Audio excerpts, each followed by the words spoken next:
The third year I was Victoria Vance's substitute for her long-lost love. The man himself came back. I packed my bags immediately, took the hefty severance check his real love gave me, and took a red-eye flight out of town that same night. I also blocked Victoria's number, saving myself the trouble of her coming after me when she found out I'd taken money from her precious white moonlight. 6 months later, just as I was getting ready for a wonderful vacation, I got a call from her old flame asking me to come back and be his substitute again. He offered me $3 million. I feigned reluctance. You know, man, the mental toll of that job is pretty high. I'm out of the game. Unless, he cut me off. $8 million. I canceled my flight on the spot. Deal.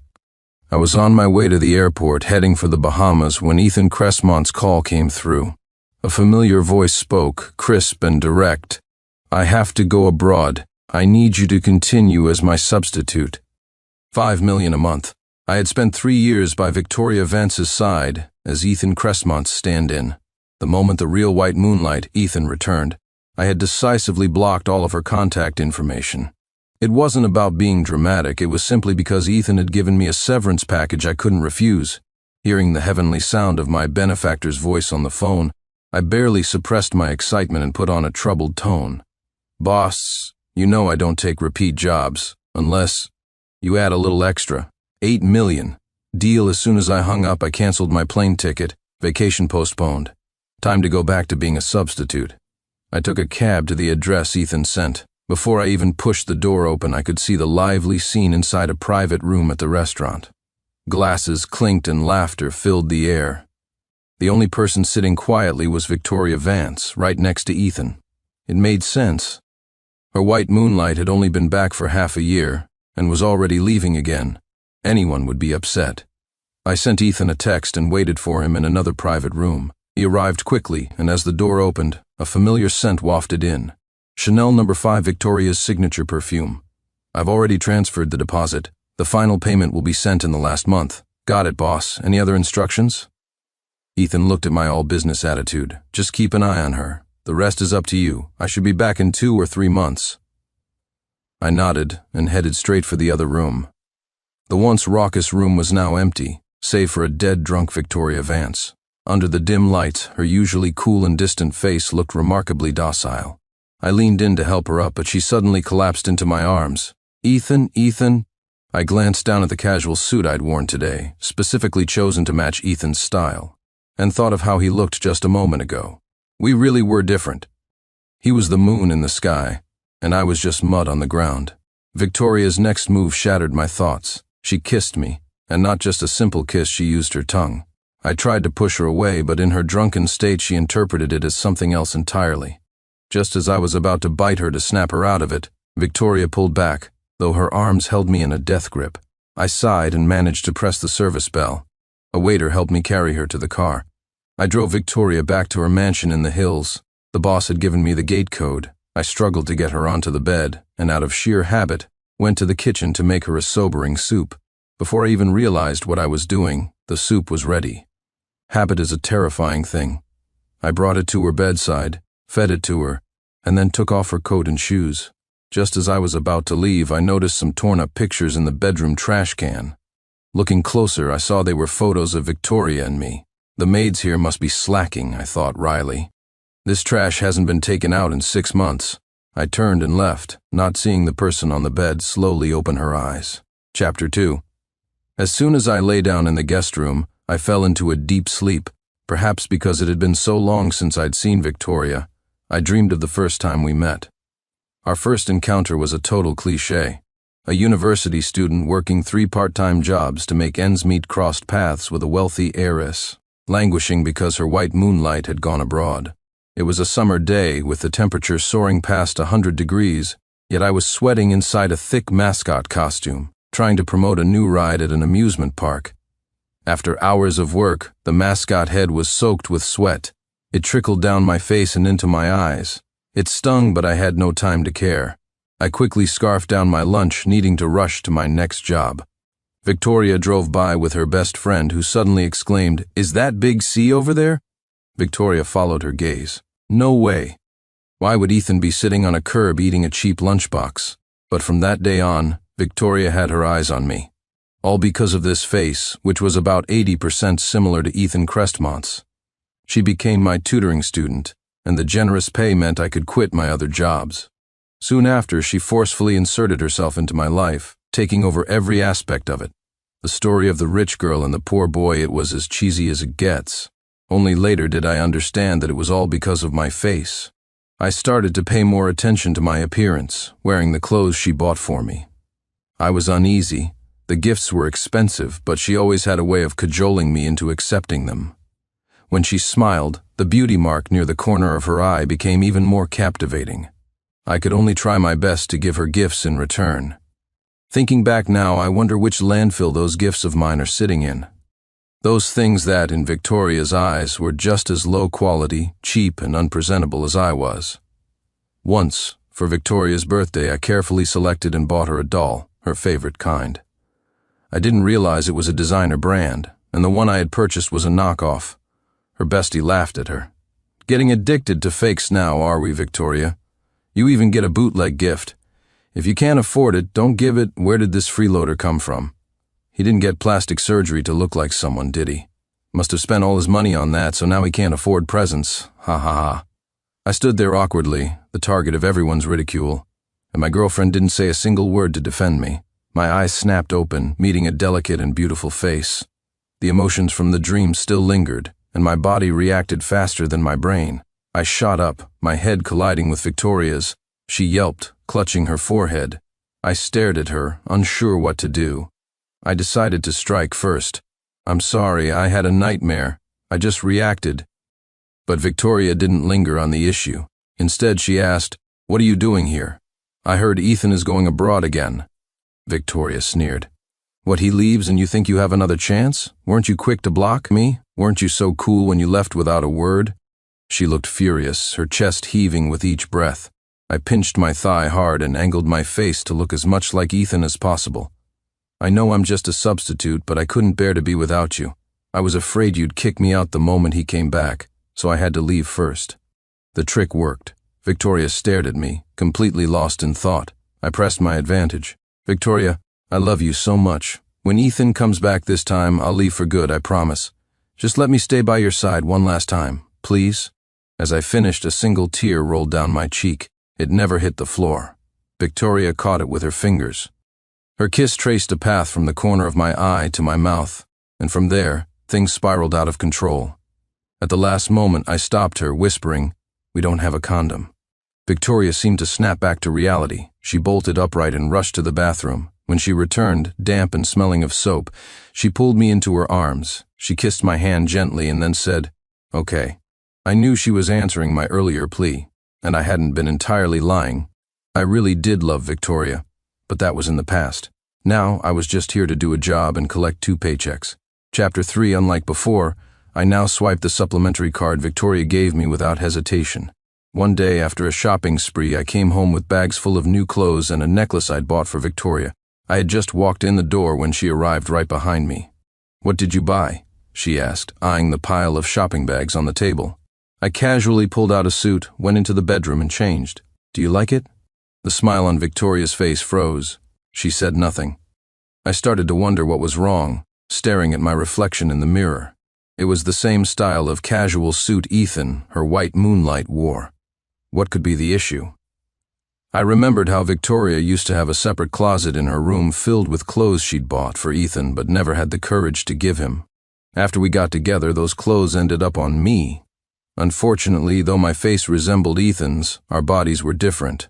He was 6'1", with a commanding presence. I was only 5'9". To keep the pants from looking ridiculously ill-fitting, I had to wear 4-inch shoe lifts.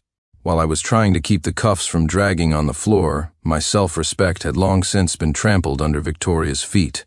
Her love was a sugar-coated poison, and I had been too blind to see it. Victoria strode over and ripped the jacket off me, her eyes turning red as she stared. In the end, she said nothing, only tossing a single sentence over her shoulder as she stormed upstairs. "You're coming with me to an engagement party tomorrow." A loud bang echoed as she slammed her bedroom door. The table was a mess where she had knocked things over. The necklace I bought her had fallen right into the trash can. I didn't bother looking at it. I just contacted the jeweler and ordered a new one. I also ordered a new suit for myself, one suitable for the party. After all, Victoria cared deeply about appearances.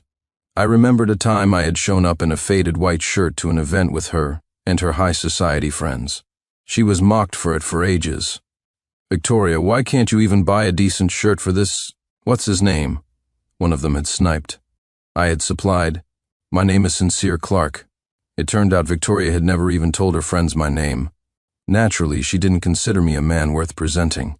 After that dinner, she left me stranded on the side of the highway. There were no cabs, and I had to walk for miles before I finally got a ride back. When I walked in the door, she was sitting on the sofa. "Do you know what you did wrong?" she demanded. "You can't wear those clothes again." Thinking I had embarrassed her, I quickly agreed.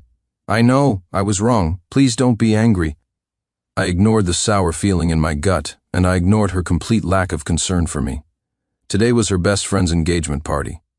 The moment Victoria and I walked in, arm in arm, dozens of eyes turned our way, all eager for a show.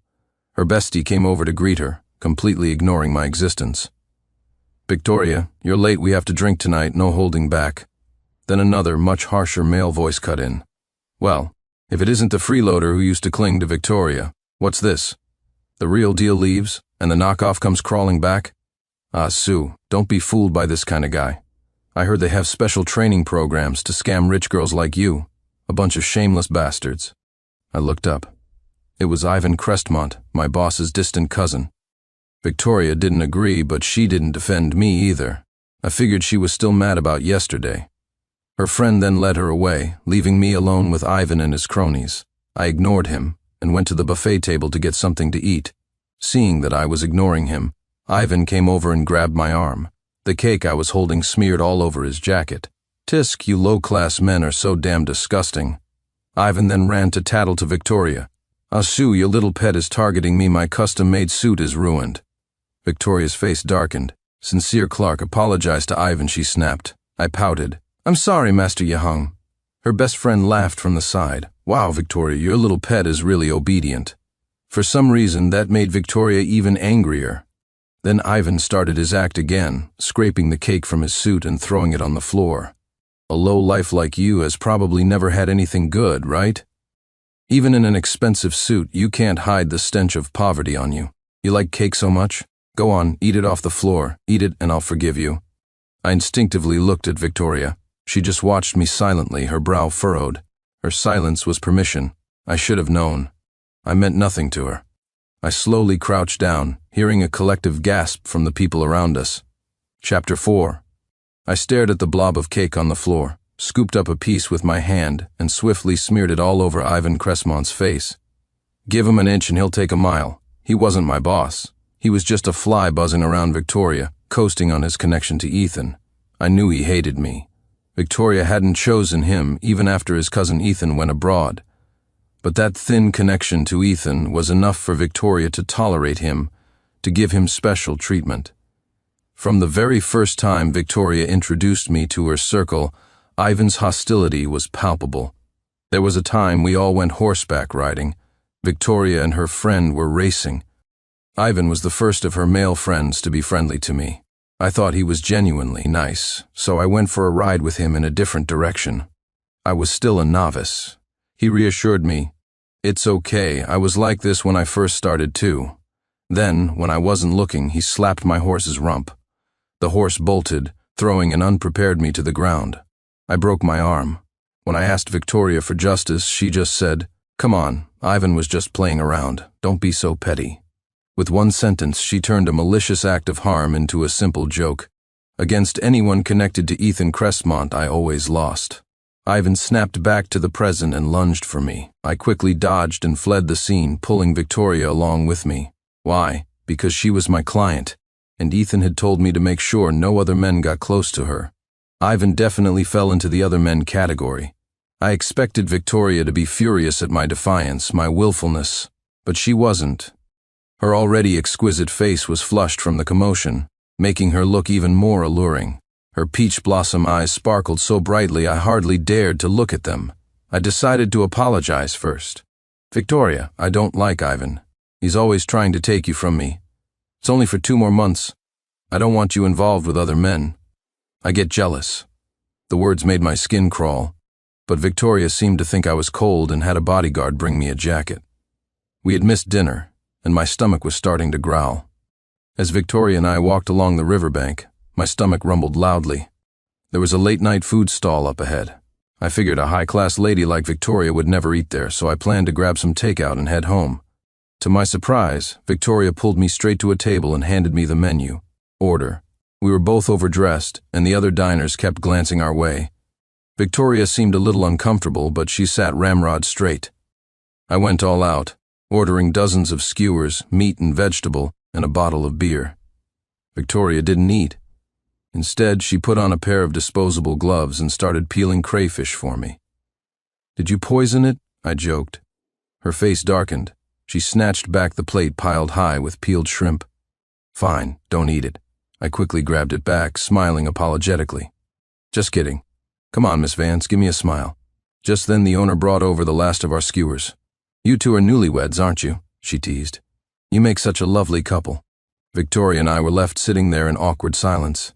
I used to dream that once my grandfather's health improved, I would introduce him to Victoria. I would tell him, "You don't have to worry anymore. There's someone else who loves Wenjing now." What a shame. My relationship with Victoria was like a soap bubble in the sun, beautiful but easily popped. The ugly duckling can become a swan only because it was a swan to begin with. I was just Sincere Clark from the countryside. Victoria was a star in the sky. A single piece of her clothing cost more than I could make in a year of part-time work. How could two people like that ever have a future together? Just as I finished the last bite of crayfish, Victoria's phone rang. Chapter 5. After hanging up, she said, "I should probably go back to my friend's engagement party. I had no desire to return to a place where I had to watch every breath I took, so I declined. "You go ahead, come back early, I'll be waiting for you at home. If you don't come back, I'll wait all night." Victoria kissed my forehead, got in her car, and left. I pretended I hadn't heard the male voice on the other end of the phone. Ivan Cressmont. That guy was a ghost that wouldn't leave me alone. Ever since the incident at the horse ranch, I had kept my distance from him. But he always managed to show up wherever Victoria and I were. And the fact that he was Ethan Cressmont's distant cousin meant that every confrontation ended in my defeat. But I'm stubborn. I was born stubborn. I won't admit defeat until I've hit a wall. It was that stubbornness that got me out of the mountains and into university. It was that stubbornness that had me working 3 jobs to pay for my living expenses and my grandfather's medical bills after another incident where Victoria sided with Ivan. I presented the evidence I had prepared. I wanted to prove it wasn't my fault, that Ivan had framed me. But when I showed the security footage of Ivan falsely accusing me of spilling coffee on him, Victoria and her friends just laughed. It was a laugh filled with pity and mockery. Victoria's silence told me everything. They already knew. Whether Ivan had framed me or not didn't matter. My feelings didn't matter. I laughed too, at my own stupidity. How could a brain that could solve countless complex problems fail to understand something so simple? So this was a game for the rich, and I was just a non-player character. Ivan somehow heard about this and came to mock me. "Sincere, you're hilarious. How do you poor people even think? Justice? Shu cares about me, so even though she knew I was faking it, that I was messing with you, she still made you apologize to me. She chose to believe me. You? You're just a toy she picked up on a whim, you get it?" I stubbornly lifted my head and asked the one question that had always puzzled me. "Ivan, if your Shu is so good to you, why didn't she choose you?" Ivan flew into a rage. He was going to get his revenge. After that, I unilaterally broke up with Victoria. I returned everything she had given me and moved out of that opulent mansion. I went back to my cramped rental apartment. By then, we had been together for over 2 years. When I graduated from university, I had planned to find a job, but Victoria took care of it. "What's the big deal? I'll just arrange a position for you at my company," she'd said. Back then, I was caught in the trap of love, oblivious to the fact that all of fate's gifts have a price tag attached. So, after the breakup, I was promptly fired. Then the hospital called to inform me that my grandfather needed to be transferred. I woke up. I was nothing. But my grandfather couldn't stop his medication, and I couldn't find a suitable hospital on such short notice. I asked the hospital why they were suddenly discharging him when I had always paid on time. A doctor told me cryptically, "You must have offended someone." I heard the hospital director calling him young Master Zhang. I understood everything. Why did I ever try to compete with Ivan? I knelt outside the hospital for a whole afternoon and was finally granted a 3-day extension. I spent 2 days frantically searching, but no hospital would take him. Desperate, I went to beg Victoria, but I couldn't even get to see her. I went to her mansion and waited from morning till night. It was winter, and darkness fell quickly. I was shivering from the cold. A security guard took pity on me and gave me a cup of hot water. Eventually, I collapsed in the snow, the last shred of affection in my heart finally extinguished. Chapter 6. When the final day was up, I had no choice but to take my grandfather home. Whinging, "It's all right." Grandpa didn't want to continue treatment anyway. "Why is your face so pale? It's winter, you need to wear more clothes." I turned my back to him and wiped away my tears. It was all my fault. If it weren't for me, Grandpa would still be in a warm hospital room, not this unheated rental apartment. In the end, a kind person helped me, someone I thought would hate me. My phone vibrating pulled me from my memories. My phone number and messaging app account were still the same. Ivan had sent me a few pictures. One was a photo of him and Victoria standing very close together. I was angry, not out of jealousy, but because I was afraid Ethan would be dissatisfied with my work if he found out. I compiled a progress report in PowerPoint and sent it to my boss, including today's incident. A while later, Ethan replied with his evaluation. "Well done. You just need to stay by her side for 2 months. Don't worry about Ivan." I breathed a sigh of relief. With that settled, I decided to get some rest. The next morning, I woke up to find that Victoria hadn't come home at all. I thought for a moment and sent another message to my boss. "Based on my observations, Victoria may not be faithful to her partner. If this is a marriage alliance, you should reconsider. You deserve better." Ethan was probably busy and didn't reply. I still had to keep up the act. I put on some makeup to look more haggard and quickly ate dinner. Then I sat in the living room, waiting for Victoria to return. Today was the last day. The boss had already paid the final installment. The thought made the corners of my mouth twitch into a smile I couldn't suppress. Victoria finally came back around noon. She was still wearing last night's evening gown, and as she got closer, I could smell a man's cologne on her. The scent made me feel sick, and I shifted away from her. Victoria's outstretched hand froze.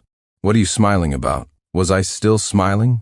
I looked up and quickly changed my expression to one of a man who had waited all night for his wife. "My best friend got me drunk last night. I had too much and ended up crashing at her place." "But why didn't you call me? Here comes the grand finale. I had to end this perfectly." I bit my lip and looked down. "I used to always call you, asking you to come home, asking where you were. Didn't you find me annoying?" Victoria paused, as if remembering the things she had said to me before. She replied dryly, "From now on, you can ask me anytime. My phone password is your birthday." I was shocked. Was she trying to sabotage my job? I pulled out my trump card. "What's this? You weren't alone last night, were you?" When Victoria heard my accusation, she actually smiled and was about to explain. I covered her mouth. "Stop. Don't say any more. I get it. I can't compete with your white moonlight, and I can't compete with his cousin either." With that, I ran out of the house, jumped into a waiting car, and left. I had already packed my bags and taken them with me yesterday. Not a single trace of me was left in that mansion. I sent Victoria one last text as a farewell. "Victoria, I'm gone. I will never bother you again. I was taking my money to finish the trip I had started. The Bahamas, here I come." I knew that the moment I ran out, Victoria would chase after me. But just as she was about to catch up, she would get a call from Ethan Cressmont. Chapter 7. I hadn't brought any luggage with me, only my phone. Victoria would surely think I had run off in a fit of pique, and she would definitely answer that call. Ethan's voice would come through the phone. "Victoria, I helped you trick Sincere into coming back. I expect the contract for the Eastside property development to be sent over as soon as possible. Also, he knows everything." The truth was, after I sent that message to Ethan, he had contacted me again. He told me the whole story. I had already started to piece it together myself over the past couple of months, seeing it in Victoria's restrained gaze. She had asked Ethan to contact me, under the guise of being a substitute again, just to get me back. I had been gone for half a year. If Victoria wanted to find out the truth, she easily could have. She was certain I wouldn't refuse Ethan, who had helped me in the past, and she was certain I was still in love with her. After all, I had once cast aside my dignity, offering her my heart on a platter for her to trample. But she was only half right. I took the job not only to repay my debt to Ethan, but also because I needed the money to continue my education. The previous money had all gone to my grandfather's surgery. I wanted to study abroad, to improve myself. The original plan was to take a trip to a place I'd always wanted to see, then come back and slowly save up. And then Victoria came knocking. That was a lot of money, it would be foolish not to take it. What she thought was deep affection was nothing more than a hollow performance. After getting out of the car, I didn't go straight to the airport. I knew I couldn't move faster than Victoria. After all, I was a nobody with no background, while she was a powerful heiress. After 3 years together, I knew her personality inside and out. I took a bus to the cemetery and picked up a bouquet of white carnations at a flower shop. At the cemetery, I easily found my grandfather's headstone. I brushed off the fallen leaves and placed the flowers down. "Grandpa, I'll be leaving soon. I'm going to follow your advice and continue my studies. I'll find a good job and make lots of friends, so you don't have to worry about me being lonely." I rambled on for a long time, and then I felt something wet on my cheek. Tears had started to fall without me realizing. I quickly turned away from the headstone and wiped them away. "Grandpa, I'm happy, really.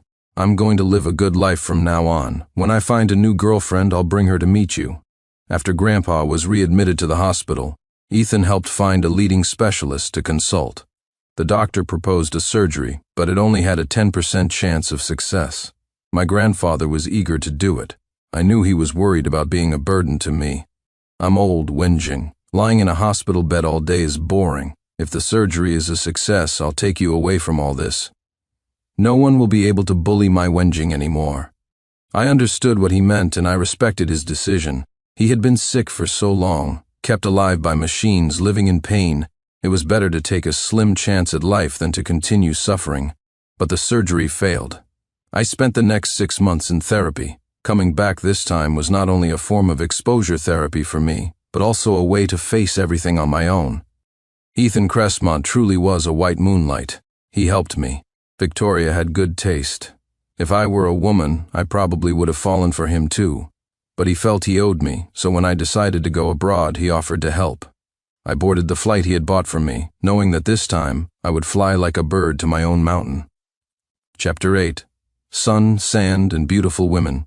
Gazing at the azure sea, my mood was spectacular. I was sunbathing on a lounge chair, chatting with a beauty next to me. When I turned over again, the tanned skin beside me had turned into a pale, cool white. My eyes traveled up from the bikini to a familiar face. "What are you doing here?" Victoria's gaze was intense and restrained, her peach blossom eyes narrowing. "If you want to go on vacation, I can come with you. You don't need trash like this." With that, she linked her arm with mine, pressing close with a provocative smile. I immediately pulled my arm back and took a few steps away. "Victoria, are you possessed?" Victoria dragged me back to the hotel, kicked open the door to my room, and plopped down on the bed. "Where else do you want to go? I can go with you anywhere." I looked her up and down. "Your white moonlight is back. Aren't you two supposed to be getting married?" "What are you doing chasing me?" I scoffed. "Don't tell me. Now that I'm gone, you've suddenly realized you don't love your white moonlight and have fallen for the knockoff instead?" Victoria's eyes were red. "I can explain everything, sincere. Please don't leave again. My grandfather's situation has nothing to do with you. It was Ethan who helped us, who made sure he could pass away peacefully. So, I have no intention of being a homewrecker. If you have any decency, you'll focus on your fiancé." "That's not it, sincere. Ethan and I aren't getting married. I asked him to find you. He's already married." I stood up and walked towards my own room, with Victoria following me like a shadow. "Enough, Victoria. I've really had enough. So now your white moonlight is married and I'm your only option. Ivan loves you. I'm sure he'd be more than happy to get plastic surgery for you. I'm done playing this substitute game." I turned to face her and said, word by word, "I don't love you anymore." I slammed the door, immediately started the process of checking out of the hotel, and booked a new flight. What a pain. I boarded a plane to another country. My vacation wasn't over yet. Before settling in, I specifically checked to make sure the person next to me wasn't Victoria. Thankfully, it wasn't. I put on an eye mask and went to sleep. In a daze, I felt someone place a blanket over me. When I opened my eyes again, sure enough, Victoria was sitting beside me. Seeing me awake, her face lit up like a puppy seeing a bone. "You're awake. Would you like something to eat?" I didn't answer, just turned my head to look out the window. The blue sky above was like a vast, clear dome. Sunlight filtered through the clouds, casting dappled light on the sea of clouds below. Mountains, rivers, and cities all looked so small. Victoria's gaze was like a searchlight locked on me, impossible to ignore. I decided to end this once and for all. After we land, let's find a place to talk.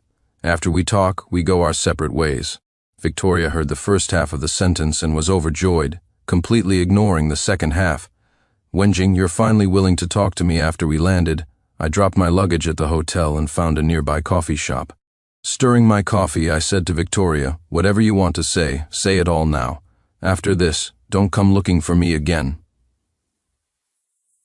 Victoria presented a gift box.